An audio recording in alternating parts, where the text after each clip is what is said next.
Déjà, bonjour, merci d'être présent. On va peut-être d'abord donc se présenter. Moi, je suis Kim Bellamy, je suis la chef produit des produits de jardin. Donc, c'est les engrais, donc gazon, jardin, tout ce qui est aussi soins des plantes, donc les produits phyto, et la lutte biologique également. Et puis, du coup, je suis dans l'équipe d'Anne-Sophie.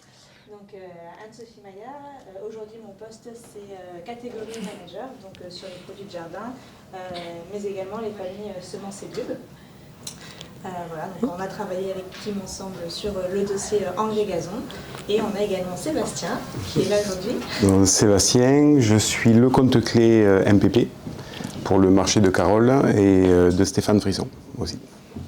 Et donc Sébastien a pour mission de promouvoir tout ce qui est justement nos marques Passion Nature au sein des magasins et principalement des magasins franchisés. C'est ça. Exactement. Donc avant de vous raconter l'histoire des engrais de gazon, on voulait juste vous présenter un peu le marché. Promis, c'est la seule slide avec des chiffres. Donc du coup, aujourd'hui, c'était pour vous montrer que le marché des engrais, c'était 117 millions d'euros de chiffre d'affaires et que c'était plus 8,5% par rapport à 2020. Et ensuite, les parts de marché, donc on a la jardinerie avec 33% de parts de marché, suivi avec les LISA à 28%. Et après, on vient être challengé par la GSA à 21% et la GSB à 15%. Et il ne faut pas oublier Internet, bien sûr, qui est autour des 1% de parts de marché. Donc Teract, donc Gamme Vert, Jardiland et Nalod, on est entre Lisa et jardinerie. Donc en fait, Teract se situe autour des 61% de parts de marché. Et puis, on voulait vous faire aussi une petite part réglementation parce que les engrais, en fait, on est souvent challengé par les réglementations, dont une qui a bientôt lieu, c'est le projet de la loi climat, où en fait, ça nous dit qu'en 2027, il y aurait l'interdiction de vendre des engrais de synthèse pour les particuliers. Donc, c'est un beau projet qui s'annonce. Et donc du coup, avant de commencer à vous expliquer pourquoi on a construit l'offre d'engrais gazon éclose, on a une petite question à vous poser. Pour vous, qu'est-ce qu'un engrais ? Alors, la consigne est très simple. Vous pouvez nous donner soit une définition, soit un mot, soit un synonyme, à quoi ça vous fait penser. Enfin, allez-y, sachant qu'il n'y a absolument pas de mauvaise réponse. Donc si je vous dis engrais, vous me dites... Améliorer la croissance. Améliorer la croissance, ok. Nourrir la plante, ok. T'es pro. On n'est pas nombreux, tout le monde doit nous Chimie. Très bien. Ok. Chimie, ok. On prend, il n'y a pas de mauvaise réponse, on prend. D'autres mots qui vous viennent à l'esprit? Non? Allez, faire grandir les tomates. Comment? Terreau avec matière. Terreau avec matière, ok. Non? Grandir les tomates. C'est très précis, ok. Agrandir les tomates, on prend. Et pas les choux. Ah, que les tomates. On est plutôt sur la thématique gazon. On va agrandir les tomates.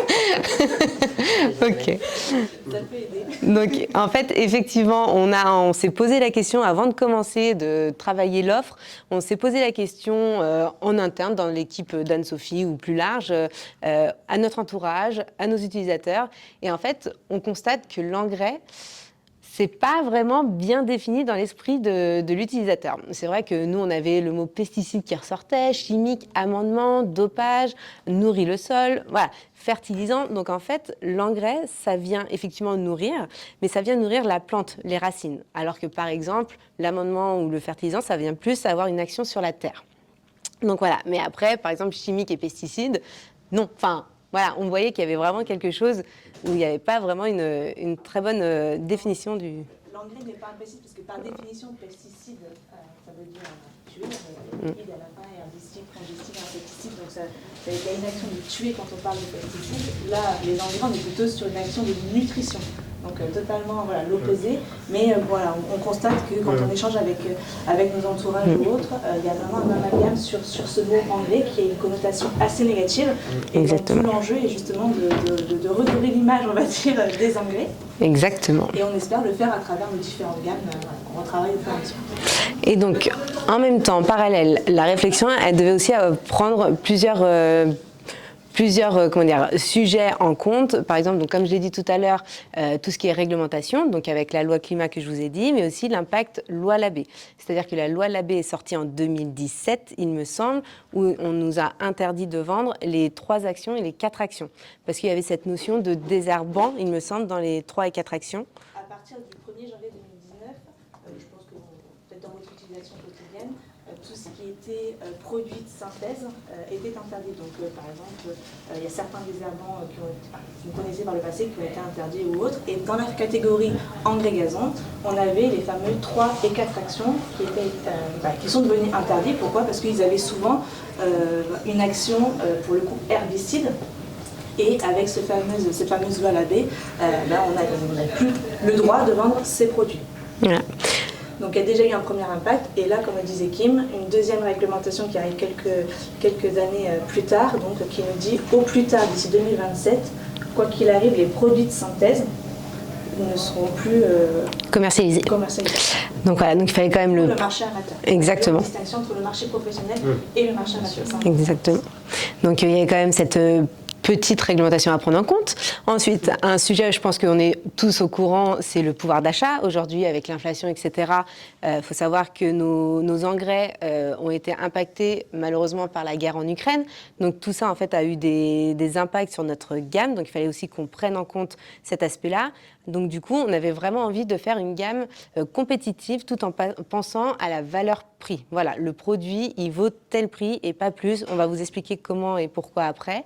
On a pris aussi en compte la démarche RSE. Je pense que vous êtes tous bien conscients de la démarche maintenant de Teract, où est-ce qu'on veut aller, etc. Des emballages recyclés, recyclables, fabriqués en France, en Europe. Voilà, donc tout ça aussi, on l'a pris en compte. Bien sûr, tout en écoutant nos utilisateurs, avec aussi les tendances où on voit que surtout après Covid, il faut se sentir bien chez soi, on recherche de la nature, on voit qu'en plus les surfaces des jardins viennent à diminuer de plus en plus. Donc voilà, il y avait ces choses-là aussi à prendre en compte. Et puis, en tout cas en 2023, il faut savoir que dans nos rayons, que ce soit Gamme Vert, Jardiland et Delbar, on n'avait pas de MDD. À part chez Jardiland, où on avait de l'engrais gazon à MDD, mais côté synthèse. Donc on a vraiment aussi toute une refonte là-dedans à faire dans nos rayons. Et après, je pense que vous êtes au courant avec les différents ateliers qu'il y a eu sur les marques Passion Nature, mais sur la panoplie autour de l'utilisateur, donc décorateur de jardin avec un gazon, on commence à avoir une panoplie assez conséquente. Donc on s'est dit, ça avait vraiment du sens d'arriver avec nos engrais gazon pour du coup 2023. Donc du coup, notre offre, on est parti, vu qu'il y a le projet de la loi climat, on s'est dit, on ne va pas faire de l'engrais de synthèse. Donc on est parti sur une gamme 100% UAB. Donc UAB veut dire utilisable en agriculture biologique, pour justement anticiper cette nouvelle réglementation. Et ensuite, on veut vraiment offrir des produits qualitatifs à prix compétitif, justement pour voir cette notion, pour contrer la notion de pouvoir d'achat, pour vraiment penser à nos utilisateurs et avoir ce meilleur rapport valeur-prix. Donc voilà, nos usages. Après, on a décliné donc nos quatre valeurs. Donc les usages, donc c'est des engrais granulés garantissent une nutrition jusqu'à 3 mois. Donc on a cette notion de longue durée. Ensuite, on vient avec l'éco-conception avec une gamme 100% UAB, fabriquée en France ou en Allemagne quand c'était pas possible de faire en France. Et après, donc on vient au mieux de faire du 100% recyclé, recyclable, mais parfois ce n'est pas possible. Donc on essaye au mieux de tendre sur ces produits-là. Et ensuite le design, donc là, on a apporté 4 échantillons, mais on voit qu'on a des packaging clairs et lisibles où on essaye de mettre au mieux les besoins utilisateurs en avant et pas forcément mettre trop d'écriture, mais ça, on va vous l'expliquer aussi plus tard parce qu'on a une slide vraiment consacrée au packaging. Et ensuite, la sécurité qui est pour nous une grande part d'importance, c'est qu'on n'a pas besoin d'EPI. Donc EPI, c'est l'équipement de la personne. Donc pas besoin pour utiliser nos engrais et on n'a aucun risque pour la santé humaine ou animale. Nos ambitions pour 2023, donc forcément on veut développer nos parts de marché, on veut être compétitif par rapport à la marque alternative qu'on va présenter aussi après, améliorer la rentabilité du rayon et améliorer le suivi du référentiel ou du PAN. Donc voilà, ça c'est les packaging, donc on a vraiment tout repensé. Donc forcément, on a gardé cette ligne un peu conductrice avec nos terreaux que vous avez dû voir aussi lors d'un atelier de Marc Passion Nature. Donc le recto, en fait, c'est très simple, très clair, très lisible. On met en avant, en gros, en couleur, l'engrais gazon 2 en 1, donc vraiment le produit. Et puis ensuite, on va venir juste en dessous mettre des pictos pour une lecture vraiment plus lisible, où vraiment l'utilisateur va comprendre en un clin d'œil pourquoi le produit il est là en rayon et quelle est son utilité. Et puis ensuite, en bas, on va mettre donc en gros la superficie couverte qui va être mise en avant et pas le poids. Parce que pour nous, le poids, pour l'utilisateur, ça ne veut rien dire. Voilà, c'est juste 400 mètres carrés. OK, ce produit, c'est pour 400 mètres carrés. Est-ce que ça correspond ou pas à mon terrain? Et puis après, forcément, on va mettre si c'est fabriqué en France ou en Europe, si c'est recyclé, recyclable, à combien de pourcents, etc. Et puis le verso, tu veux peut-être en parler, Anne-Sophie? Donc le verso, on a essayé de faire simple et en même temps d'essayer d'être complet, puisque c'est vrai que l'engrais, des fois, c'est quand même assez technique, et donc on voulait donner tous les bons conseils pour que l'utilisateur réussisse son projet. Donc il s'articule en plusieurs parties. Vous retrouverez ici tout ce qui est la promesse de la marque. Après, on met en avant l'engagement qu'on peut avoir au niveau RSE au travers de ces produits. Donc par exemple, on va retrouver le côté utilisable en agriculture biologique, si c'est fabriqué en France ou limitrophe, le côté justement emballage recyclé, recyclable. Voilà. Ensuite, on essaye de donner quelques éléments avec des le saviez-vous, on essaye d'informer l'utilisateur sur des éléments un petit peu techniques tout en les rendant facilement compréhensibles.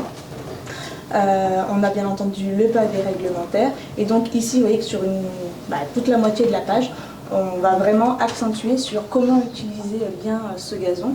Donc il y a deux parties, une partie pour si on crée le gazon et une partie plutôt en entretien, puisqu'il faut mettre régulièrement de l'engrais selon la période plutôt à l'automne ou au printemps, en fonction des choses, et les quantités bien entendu ne sont pas les mêmes en dose d'application en fonction du projet. Exactement. Et donc du coup, il faut savoir que les engrais gazon, on a une grosse période de vente à partir de mars, du coup, jusqu'à juin. Et puis ensuite, en fait, on a aussi septembre-octobre qui est aussi une grosse période pour l'engrais de gazon. Et ça, c'est pas forcément encore connu chez l'utilisateur. Donc c'est aussi là tout l'enjeu qu'on doit mettre en place dans nos rayons, que nos experts en rayon puissent aussi aider les utilisateurs pour dire, attention, il y a aussi une autre partie dans l'année où on peut utiliser les engrais de gazon. Et donc voilà, donc là on vous présente sur cette slide toute notre offre de l'engrais gazon éclose. Donc on a l'engrais gazon reverdissant qui sera décliné après en plusieurs mètres carrés. En fait, on va vraiment venir avec la superficie, c'est ça qui va différencier les différentes profondeurs de la gamme. Puis ensuite on va avoir l'engrais donc gazon 2 en 1. Donc vous voyez, on a vraiment ces codes couleurs où l'engrais reverdissant il sera en fond vert et puis l'engrais 2 en 1 en bleu. Et puis après, on va venir avec un 3 en 1 en liquide, où là, le fond, c'est pareil, il est en rouge pour bien se démarquer. Et puis après, on a la chaux pour gazon et jardin. Parce que la chaux, en fait, elle peut être utilisée pour les deux. Et en fait, ça va venir faire le lien pour 2024 pour les engrais de jardin Marc Passion Nature. Hop. Et là, du coup, maintenant, comme on essaye de répondre aux besoins utilisateurs, malheureusement, on ne peut pas couvrir toutes les UB. Par exemple, les engrais de synthèse, on a dit qu'en 2027, ça serait interdit, mais jusqu'à présent, on peut toujours en vendre. Donc du coup, on va venir avec la marque alternative sur les engrais de synthèse, par exemple, ou alors le sulfate de fer. Et en fait, si vous voulez, c'est ce qui permettra ensuite de faire une gamme 100% complète dans nos rayons. Et donc là, la gamme en 2023 en magasin. Voilà, donc je prends le relais. Donc l'idée principale était, quand ces plans merch ont été élaborés, c'était d'avoir un rayon clair et compréhensible, notamment pour nos clients en magasin.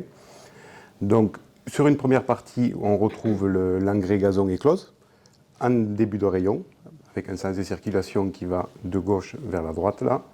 Et on finit sur la seconde partie avec les engrais de synthèse.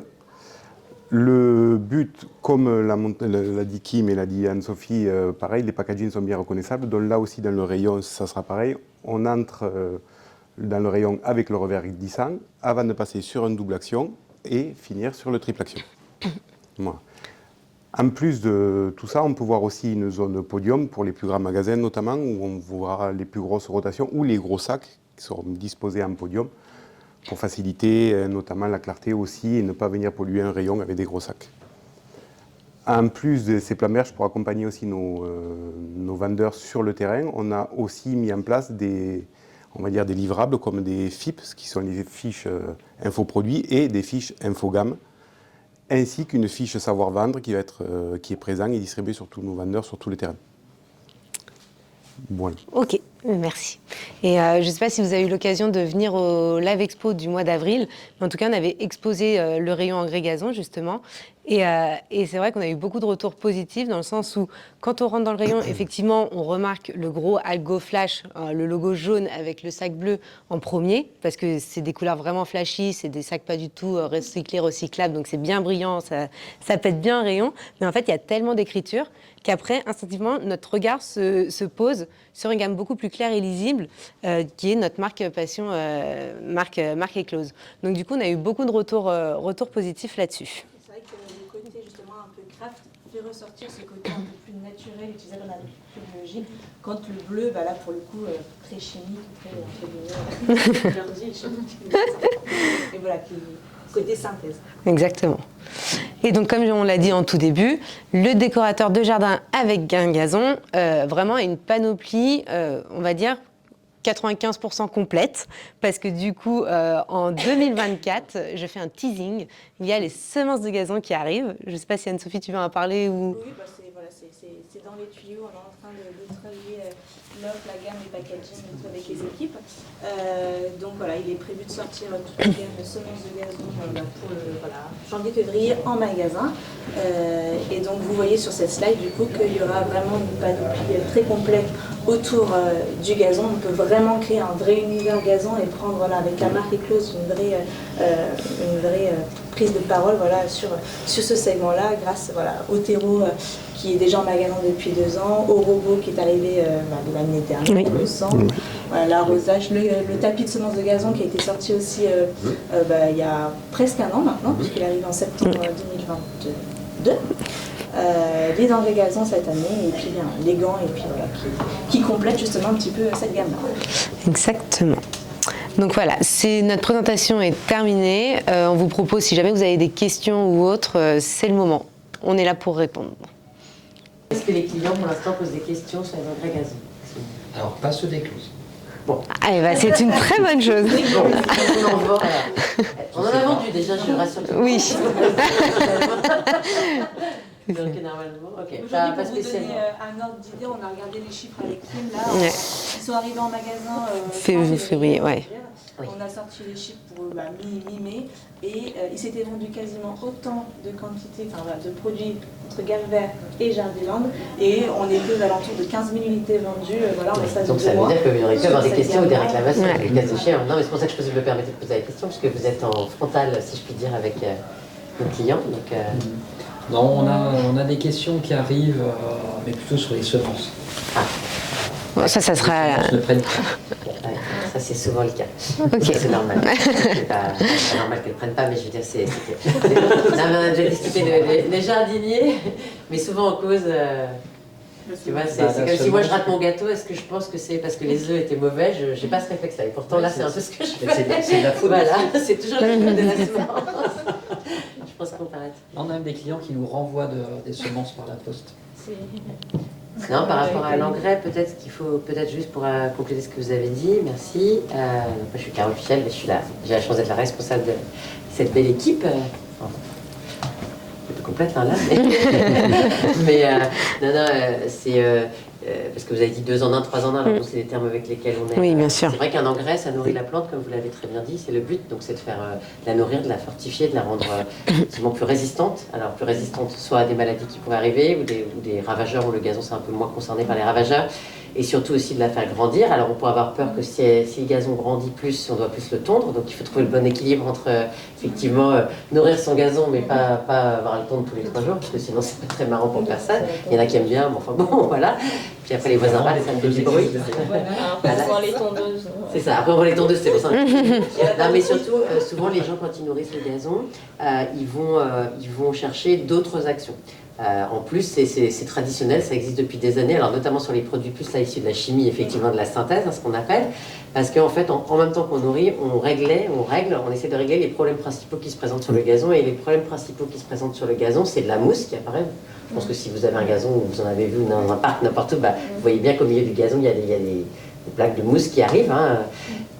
Ou alors des mauvaises herbes, alors on appelle ça mauvaises herbes adventices si vous voulez, hein, c'est pas très joli comme mot, mais enfin en tout cas voilà, on n'a pas le green de golf, tout à coup hop, apparaissent des trèfles, des pissenlits, que sais-je, plein de choses qui arrivent. Et les gens cherchent à en fait en même temps régler entre guillemets ces problèmes. Donc c'est vrai que c'est des problèmes qu'on vient régler d'abord en nourrissant le gazon, parce que si le gazon est plus fort en fait, il va naturellement en fait occuper l'espace et être plus fort et du coup moins laisser de place aux choses dont on ne veut pas qu'elles s'installent, pardon.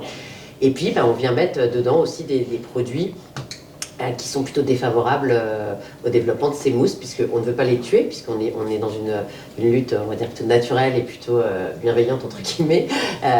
Et du coup, on ne les tue pas, mais on défavorise leur installation. En fait, on fait plutôt presque de la prévention, entre guillemets, hein, si on veut limiter leur apparition, et quand elles sont là, limiter leur développement si jamais...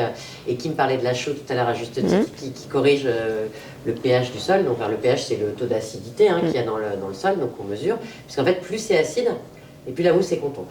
Donc en fait, si on remonte un petit peu le pH, donc on rend le sol un peu moins acide, hein, sans faire des cours de chimie, je vous rassure, pendant il n'y a pas besoin de comprendre tout ça quand on l'achète normalement. Mais en tout cas, on ne sait pas ce qui se passe derrière, mais le résultat, il est là, parce que la mousse, elle n'aime pas se développer dans le basique. Dans ce contexte-là. Donc c'est vrai qu'on essaye de favoriser ça. Donc sachant que aussi ce qui est très important, c'est que, et Anne-Sophie disait donc le gazon, donc on va le lancer pour 2024, donc vous le verrez au Live Expo de septembre, enfin encore un peu de teasing. Des fois vous ne vouliez pas venir, mais je suis sûre que vous aviez déjà réservé votre place. C'est vraiment aussi le gazon hyper important. Enfin, on parle de réchauffement climatique, on parle de tout ça. Enfin, il faut avoir conscience qu'une zone végétalisée par rapport à une zone bétonnée, c'est vraiment des degrés, mais c'est incroyable ce qu'on gagne. Donc il faut aider les gens à conserver ce gazon. C'est vrai qu'installer un gazon, ça coûte cher. Hein. C'est pas facile de semer un gazon quand on part d'un terrain vierge, entre guillemets. Et on voit au fur et à mesure que ça a un petit peu diminué les surfaces engazonnées de ces dernières années. Avant, les gens avaient des plus grands terrains aussi. Ils avaient peut-être des plus grands terrains, les maisons, c'est pas les mêmes prix non plus, etc. Mais, et vraiment, c'est vraiment au-delà des produits qu'on a conçus, comme disait, qu'elles ont conçus Kim, Anne-Sophie, bien sûr, dans le packaging QRSE, tout ce qu'on a pu mettre en place. Mais même simplement le fait d'avoir du gazon et de l'entretenir, finalement, c'est déjà une démarche à l'usage qui peut être responsable, parce qu'en fait on maintient d'abord la diversité, hein, parce que ça accueille des insectes, les petits oiseaux ils aiment bien venir plutôt à des vers de terre mais du gazon, et puis surtout on régule entre guillemets, alors je ne vais pas dire qu'on annule le réchauffement climatique quand même, mais bien sûr hein, ce serait chouette si on devait trouver la solution, mais en tout cas c'est vraiment important de garder des zones végétalisées. Vous voyez très bien quand vous êtes en ville, quand vous êtes dans Paris qui fait très chaud, vous avez beaucoup plus chaud que si vous êtes au bord de mer, c'est au bord ou dans un parc, c'est perceptible, je veux dire, juste à l'instant T, puisqu'il n'y a pas cette chaleur qui s'emmagasine, et voilà, donc c'est très important. Donc nous, on vous tiendra au courant des évolutions de cette pierre, et puis on va bien la compléter, peut-être vous pouvez dire en conclusion, parce que vous avez des projets pour l'année prochaine. En effet, on a un projet Enfin, supplémentaire. C'est en cours, en fait, on est en train de tester, de faire les tests avec le fournisseur. Donc le fournisseur aujourd'hui qui nous fait la gamme, je ne sais pas si ça vous parle, mais c'est Evergreen, donc, qui est l'un des plus gros fournisseurs, en tout cas sur la catégorie de produits de jardin au niveau de Teract. Et donc on travaille avec lui sur une nouvelle formulation où on va venir essayer de cibler cette catégorie-là. Vous voyez, c'est pour ça qu'il y a un petit espace, 4 actions. Donc là, les tests sont en cours pour voir si en termes d'efficacité, on est suffisamment satisfait pour lancer le projet pour la saison prochaine. Voilà. Pas d'autres questions pour cette super équipe? Moi j'avais une question, j'ai un lapin qui vit dans le jardin là. Si je mets ça, est-ce qu'il y a Il va grandir.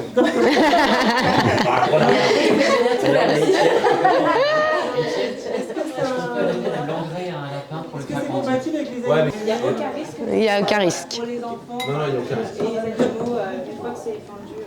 Ouais. Validé, certifié, Étienne, c'est ça?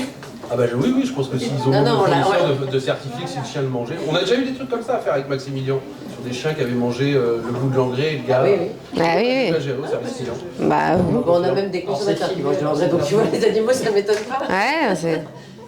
Mais aucun risque, pas de souci. Non, aucun risque. C'est pour ça que sur le packaging, comme tu le vois, nous avons Olivier sur le hop, voilà, hop, nous avons mis un enfant et un petit chat pour montrer que tu vois que c'était fait pour. Enfin, c'est pas fait pour eux, mais. Pas dangereux. En fait, Faut éviter ça, quand même. il n'y a pas d'intoxication systémique, c'est-à-dire que le produit passera jamais dans le sang. Dans le sang. Par contre, oui, s'il le mange, il peut se mettre à dégueuler, mais c'est pas systémique. Oui, bah oui, De toute bien façon, sûr. s'il On prend un bout de conseille bois, pas. On conseille pas de s'il prend manger. un bout de bois s'il prend un bout de bois et qu'il le mange, l'animal peut vomir, mais c'est pas systémique, il n'y a pas de passage dans le sang. Donc il n'y a pas d'intoxication. Il n'y a pas de processus vital engagé. J'espère. Tout va bien. Est-ce que c'est compatible avec tout type de sol, quoi que ce soit le pH? Oui, bien sûr. Oui. On peut les prendre. Oui, les engrais, mais tu peux les épandre comme que ça. Après, si tu constates que tu as un défaut de sol, tu utilises plutôt la chaux pour le régler. Voilà, le côté acide, si vous voulez, parce que vous pouvez faire tester votre sol en magasin, par exemple. Les kits, oui, je Le kit qui est prévu pour ça. Si vous constatez que votre terre est plutôt acide, il faut savoir que le mieux du manière générale pour les plantations, il faut un pH entre 6, 7, voilà, 6 si vous êtes plutôt neutre, voilà, exactement, plutôt neutre. Par contre, il y a des plantes acidophiles, donc qui est par exemple tout ce qui est hortensia et autres, qui vont vouloir avoir une terre un peu plus acide. Donc là, en l'occurrence, c'est mieux si elle est acide.